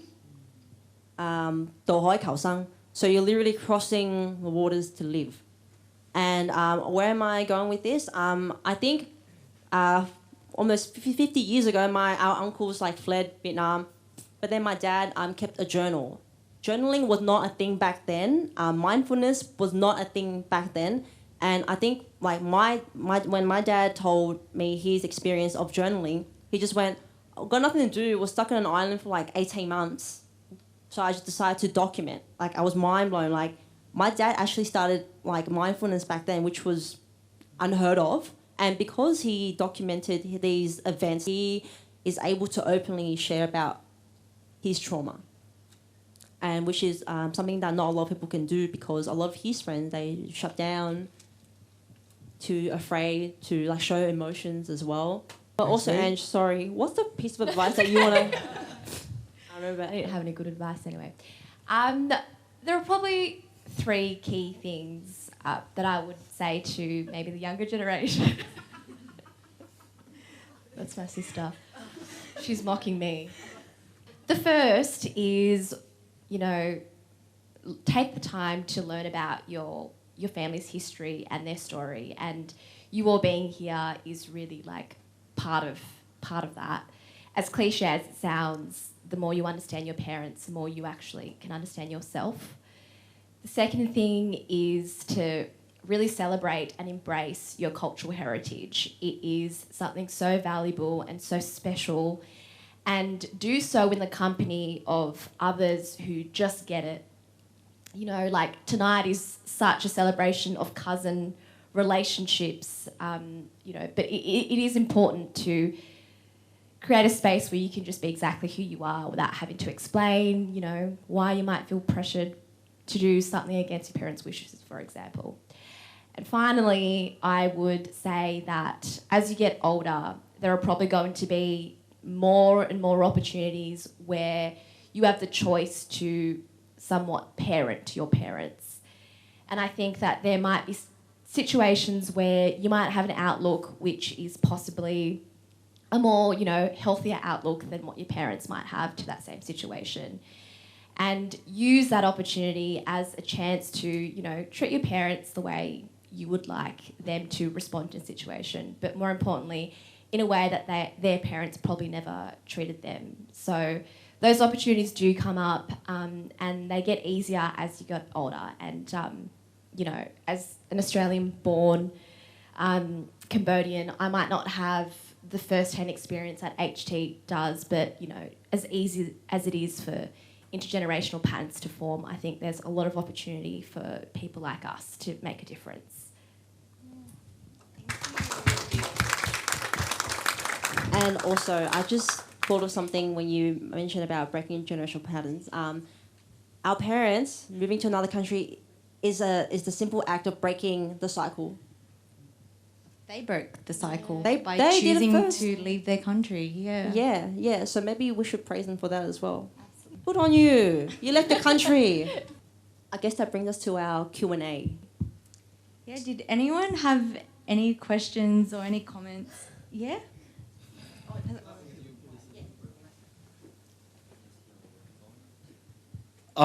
Yeah, so question is, so you guys, let's say, for example, for Ange, your advice number 2 is to really, you know, like share the cultural, right?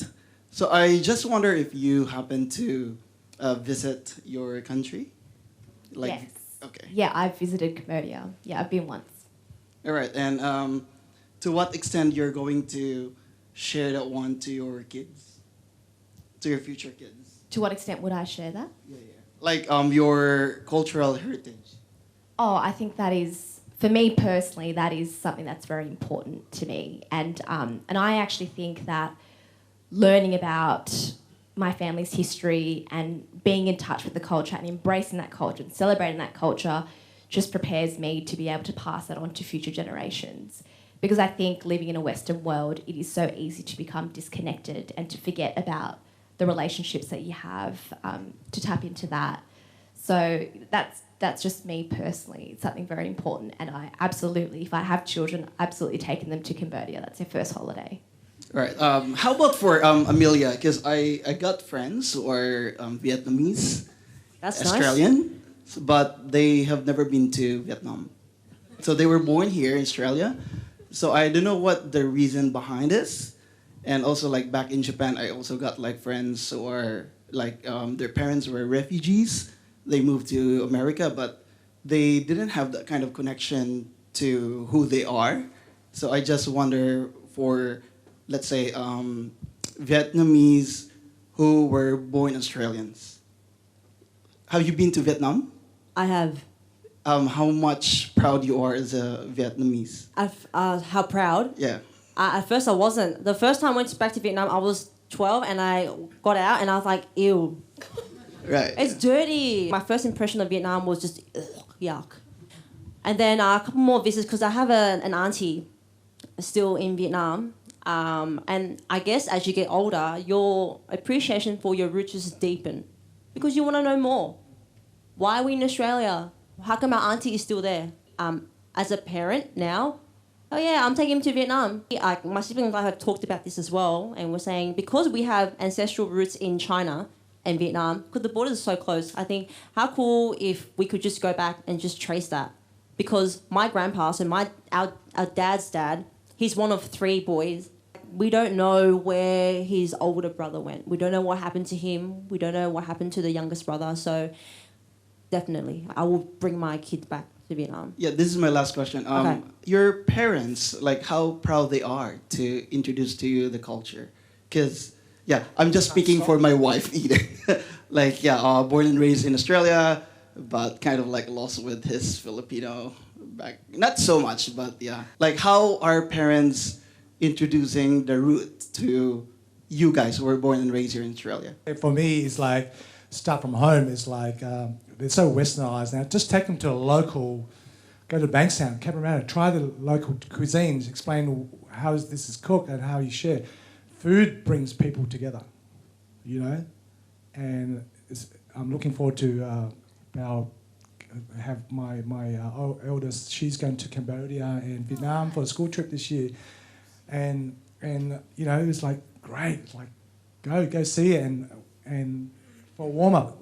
Let's bring your friends to Bankstown or Cabramatta, try some of this food and stuff, you know, prepare for the chili and whole chopsticks and all that stuff. So do that. Just start from home, you know, with food. Food connects everybody. You know? One thing that I'll add to that is, if you are you a parent? Yep. Yeah. I think as parents, you can probably do everything you can. You can speak the language, you can introduce the food, you can take them to Cabramatta or Bankstown or whatever. I think you can do all of that, but ultimately I think the connection that your child feels to the culture is something that's personal to them. And sometimes it doesn't happen straight away. Something's triggered in them and then they feel more connected. I know I feel so much more connected to my cultural heritage than I ever did growing up as a child. You know, as a child, I was embarrassed to bring, you know, rice and chicken to school in my lunchbox, you know, because everyone else had sandwiches. So it is a journey. And so I would say, you know, as long as you're doing your best, I think a part of you has to have this hope that your child will find that connection in their own way, in their own time. And I just wanted to reflect on something, because on the theme of communication, because I think communication seems to be such a pivotal role in opening up these conversations. But I can also understand that even initiating that communication with our parents can be really difficult, and sometimes we don't even know why within ourselves. I think maybe one of the reasons might be we know that it's going to evoke emotion, and a lot of the times because our parents may not be good at showing vulnerable emotions or difficult emotions, I think we have somehow learnt to struggle expressing that sense of vulnerability back to our parents. And so if you feel like that resonates with you as well, there are definitely services out there like, you know, therapists, counselling, that can help you unpack these emotions so that it can help you feel more comfortable in communicating, because communication is a skill.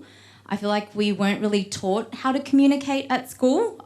We were taught how to read and write, but connecting on an emotional level, it comes through life experiences, and we're not necessarily equipped from the get-go. So don't be afraid to seek support and get help around that.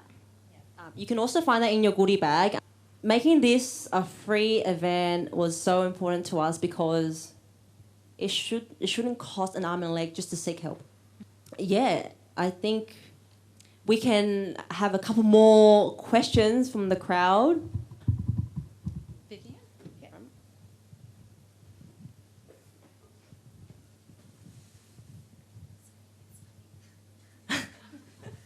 Can we put some music on, please? Do you want a spotlight as well? Can we spotlight the person asking the question? Thank you.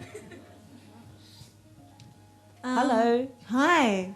So my question, I wanted to touch on language and language barrier between children and parents, because as I've grown older, being Australian born, I've wanted to communicate with my parents more about their stories and things like that, but I find that my Cantonese is very limited and their English is also very limited, and I've only been taught to speak Cantonese to a point where, you know, as a child, what you need to say to your parent, like, that's my level of Cantonese. I don't have a level of Cantonese where I can talk about emotions and deeper topics. So I was wondering how you guys navigated language barriers, if you had any.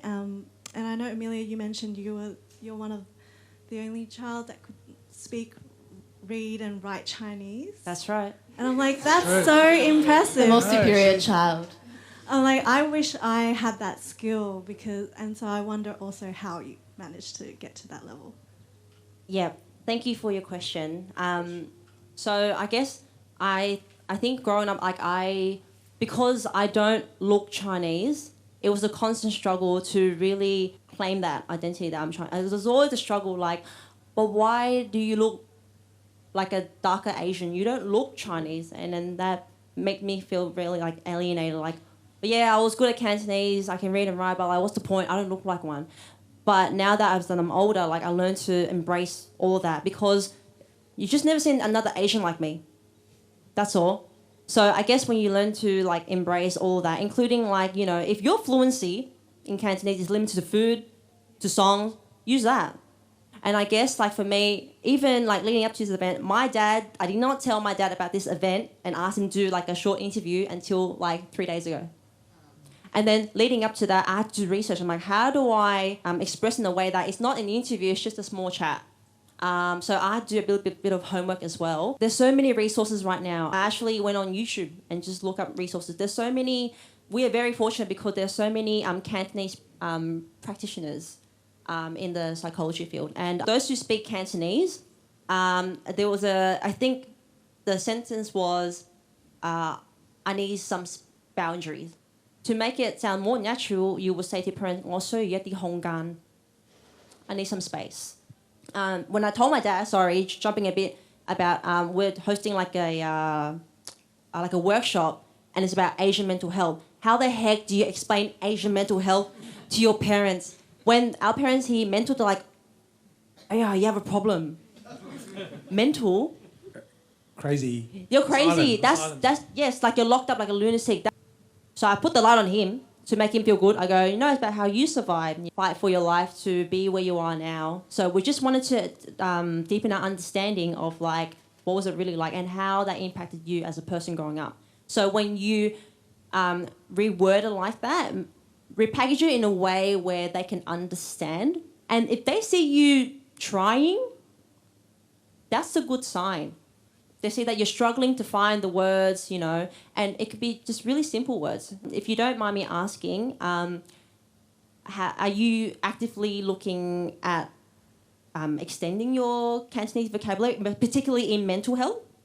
It doesn't particularly need to be in mental health, but I have considered going to classes online to learn my own family's language, and then also thoughts of like, when I have children, I want to be able to pass on this language to them as well. But how can I do that if my language skills are so limited?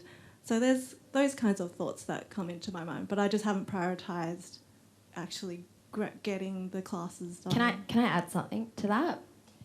I think today we've talked a lot about like sharing emotions and communicating these emotions and all that. But I don't think that sometimes you can communicate your emotions in other ways, I think, not just via speech. And I think that language barrier challenge that you face is probably something that a lot of people do. And I know I personally feel that with my grammar. I think that there are a lot of ways to build connection, even if you don't speak the same language. And for example, with my grammar, one thing that I have been meaning to do, but again, haven't quite prioritised, is like getting her to teach me how to cook Cambodian recipes, right? It's not something where we need to be communicating a lot, but I think that that is something, a way for you to build connection. And I think that don't always feel like it needs to be a one-on-one conversation where you're really breaking down the emotions, because that's not really what our parents know. So don't be so hard on yourself. Can I add to that, where I grew up, where our parents would speak Cantonese, Vietnamese, Teochew, Hokkien, all right? So they would be speaking a conversation and they would change the dialect. Code switch back and forth. And we're like, is that Chinese? Is that Cantonese? Is that Mandarin? Is that Vietnamese? And I would get confused. And that struggle, because if I had one parent that would just stick to one language and the other, I think that would have been better. To this day, my Cantonese has gone worse. I'm more confident with my English. My Vietnamese is non-existent now because I came over speaking Vietnamese. And as we moved, I've moved about 20 times in my life, we watched Chinese movies. I learned my Cantonese through Chinese movie and converse at home. So I'm okay. As long as we connect with the person, you always got an opportunity to just improve your communication. So we're in the same boat. Thank you. And just to quickly add on to what Ange said, I definitely agree. There are so many different ways that we can show our love and appreciation and emotional connection to our parents.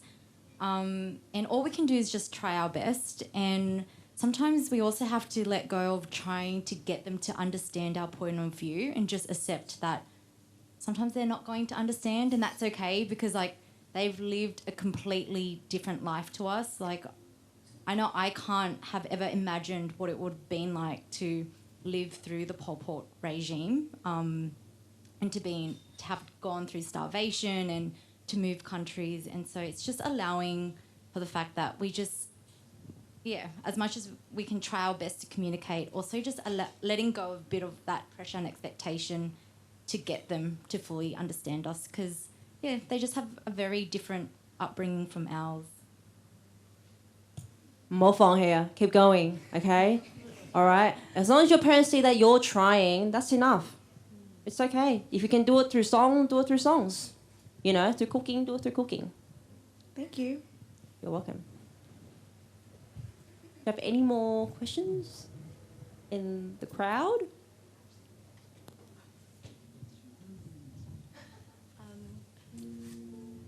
How do I phrase this?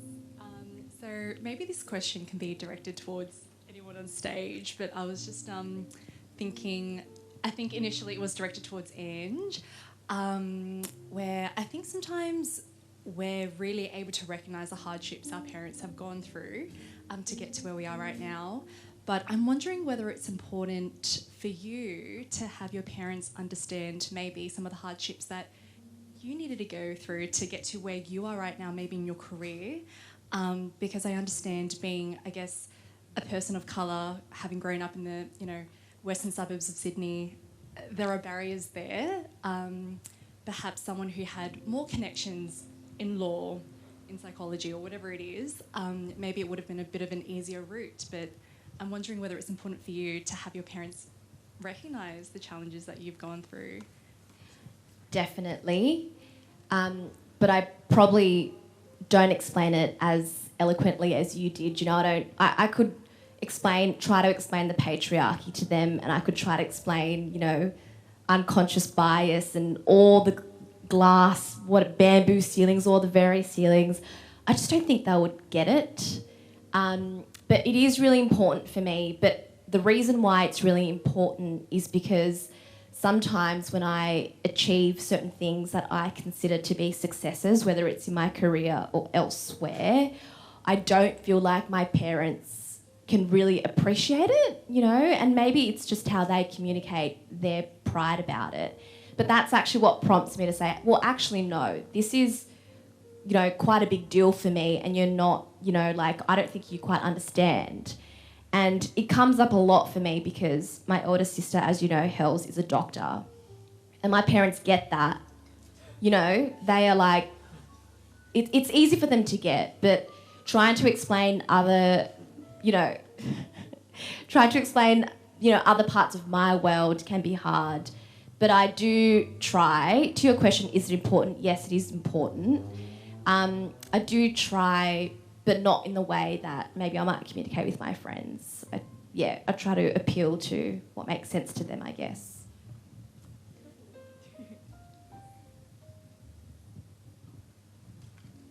Got something to say? It's a great question. I like, it's so refreshing to hear that point of view. The tables have turned.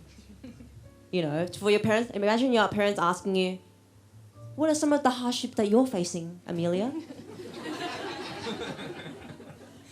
Thank you, I appreciate that, first of all, for asking. But it will be an interesting conversation. Imagine that. Imagine the panel of our parents. Look at that parent. Look how they treat their kids. If our panels were on here, we wouldn't need earmuffs the way they talk. They always shout. Yeah, they don't know how to take turns. So, to sum up the night, where it's, I want to know where we invented the term as "I love you" long time. How come we're not showing it? Right? We need more hugs from our parents. It's true. That got a laugh, H2. But it's true. It's like I say to my friends, "Hey man, I love you long time." It's like, "I love you long time too." We are open to share about that friendship, and that's what I would like, our culture to embrace more of, showing the emotions and have fun, have a bit of laugh with it, and more hugs, more cuddles. Yeah, that's the thing for time. More hugs, more cuddles. Amazing. Do we have another question? Just curious. Yep.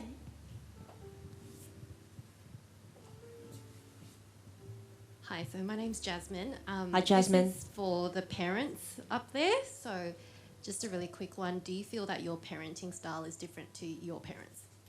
100%.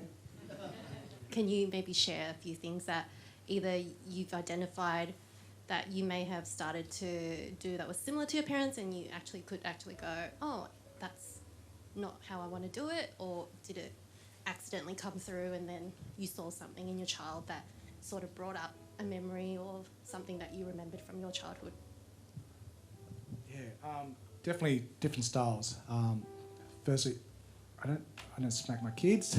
We try to discipline through words and just some body language, and say, rather than get angry and smack you, it's like I'm just silent treatment, and then come back and talk, and then come back and explain that 5 minutes later why I wasn't happy, and why I wasn't happy, and then give them the solution. The problem is our parents were reprimanding, but didn't give us a solution.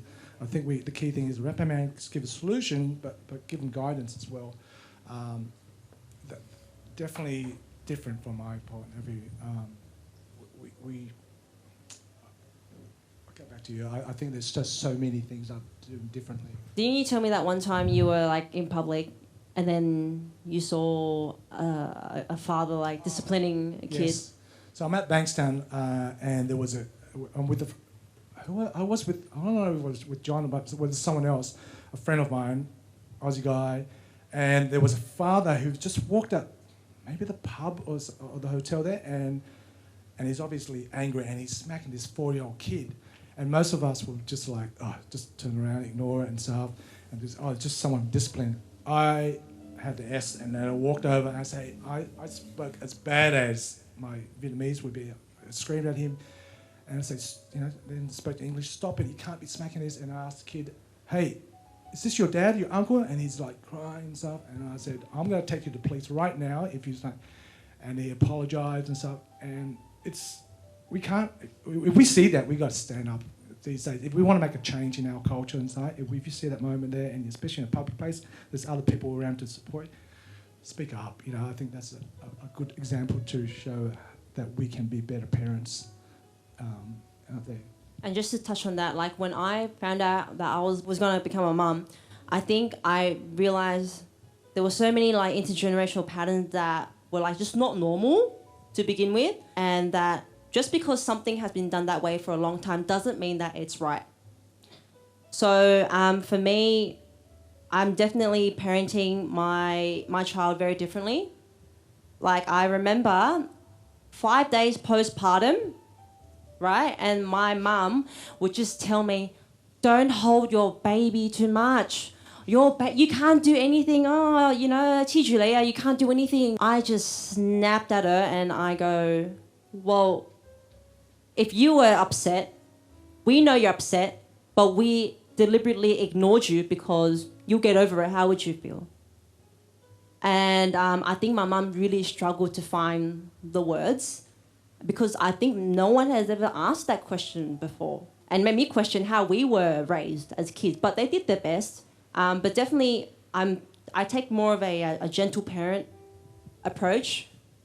I would say you're a gentle parent too. Can I do something different, an experiment to see where my parenting level is? Is Ruby still awake? Ruby, do you mind coming up? Come up, Ruby. Woo, Ruby! I said to Ruby today, she went to a horse riding party, which was really great, just to be able to get out. And I said to her, do you mind if I ask you a question? But I'm not going to tell you what question it is. And she said, oh, she'll come up. Come on, darling. Ruby, how old are you? 8. Okay. Name 2 things that you don't like about me parenting you at the moment. One, like Sunday morning, I remember like last week, you were like, every Sunday you have to chuck out 10 things. and then You sound like my mum. And then he chucked out most of our things, but he like chucked out only like one of his things. So there was still like a lot of his things left in his room and stuff. So I tell you, see, I'm still struggling with some of my You have a traits. strong sense of justice, Ruby. Is there anything else? No. Okay. What's something you like about my parenting? Like on Fridays we would like watch a movie, and like you would like ask if I wanted popcorn, and then I would say like yes, and then like we would like get it, and then we would just like eat it, and then we would watch it. And then, but one of the things that I don't like when I watch movies is that you always talk, so I can't watch it. Shocking. No. So I think I want to try the experiment because, like, you know, who's going to be your best judge, right? It's your kids. Come and tell me the truth. I'll ask you a question, you tell me the truth, and that's it, you know. So I think I'm glad we did this tonight. So Well done. thanks, Ruby.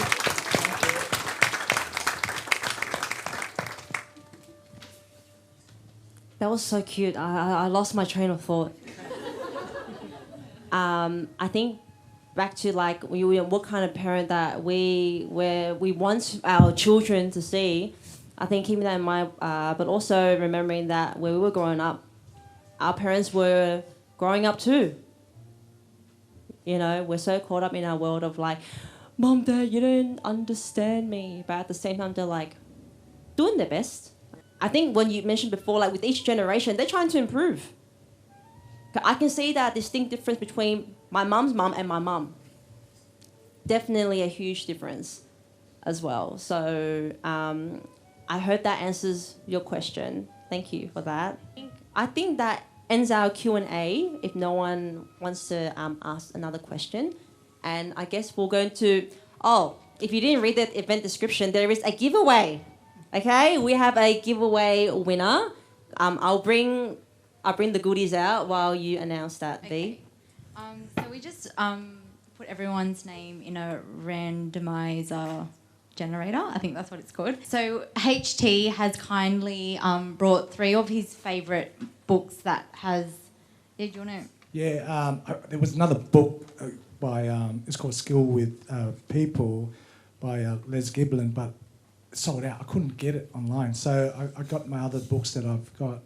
Skill with People was something that was never taught from me, but someone was older and introduced me to the book to help me communicate with people. So if you get a chance, look at the book called Skill with People. You could read it in 10 minutes. It took me 3 days to read it. But growing up, we were the very first book created to Ando. You know, it's the closest thing to our story, our journey. I think it was 8 months apart where he stayed at East Hills to our family. Next thing is we were never taught how to handle money and understand about money, being judged about how, you know, money from that family, this family, and so we're born in different generations, so it's unfair to judge 2 generations together and stuff. The psychology of money is something we're reading here, and Atomic Habits. It's you know. Just creating little steps to improve each day. Look, you can't have a perfect day, you know. So just growing away each day, just improve, have a better year than a perfect day each day. You know. So those books are hopefully they're helpful to you. Yeah, and in addition to those books, here's something that I made. So this is a handwritten, cut vinyl, hand pressed by yours sincerely. For those of you who don't read Chinese, this is my take on the character Fortune, or How do you say in English? Fork.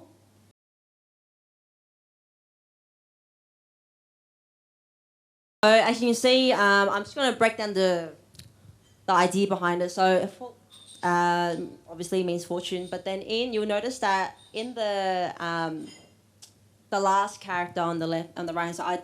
Thank you. I deliberately made the character Tin into like a bow.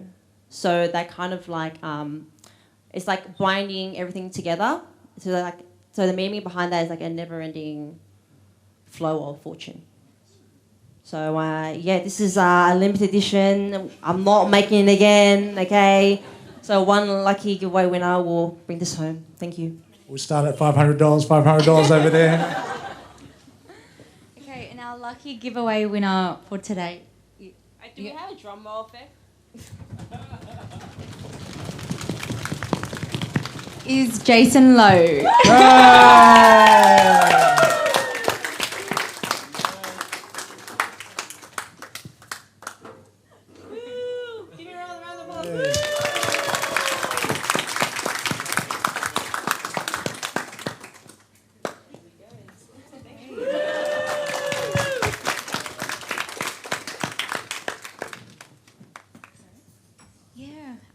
So thank you once again for all joining us tonight in this conversation about Asian mental health. And we've really appreciated all the questions that were asked today. And thank you to Ange and HT for Thank you so much. volunteering. There was no question. I think as soon as we asked, they were just so quick to jump on board, and it's just, I think, deepened our relationship with one another after we were able to really reflect on our family's experiences. And also, I like honouring people. I like to honour everyone that's here in the room right now. Thank you for choosing to spend your Saturday night with us, learning about Asian mental health, and hopefully, no matter where you are in your journey right now to healing, that this will spark more conversations about how we can seek help.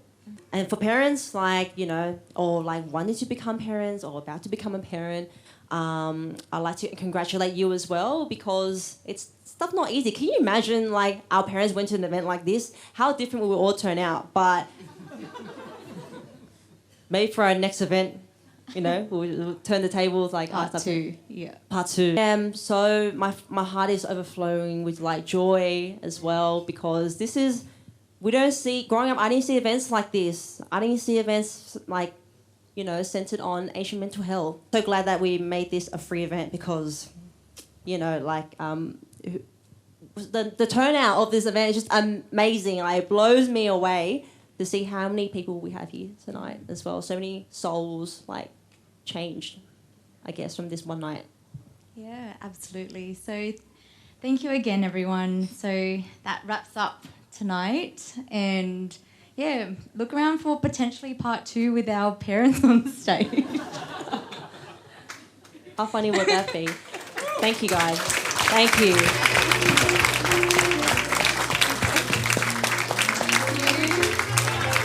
Is the cafe still open? Sorry, the cafe's closed. But if you want to hang around, go networking, grab a bite, grab a drink. There's still Go for heaps it. of Thank food you so left. much, guys. Please Thank you. help us out with that as well.